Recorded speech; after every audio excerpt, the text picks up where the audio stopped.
Welcome to Madasaling Pinoy, your prayer partner. Ngayon po ay Lunes sa ika-6 na linggo ng Pasko ng Pagkabuhay. Ang mabuting balita ng Panginoon ayon kay San Juan.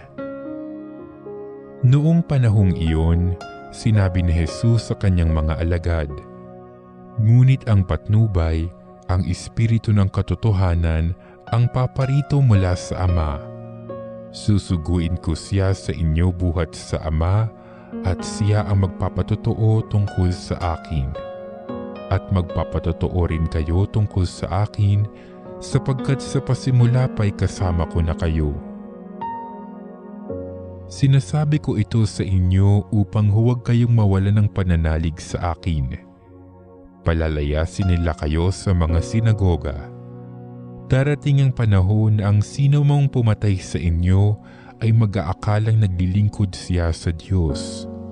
At gagawin nila ito sapagkat hindi nila ako nakikilala ni ang Ama. Ito'y sinasabi ko sa inyo upang pagdating ng oras na gawin nila, maaalaala ninyong ipinagpauna ko na ito sa inyo." Ang mabuting balita ng Panginoon.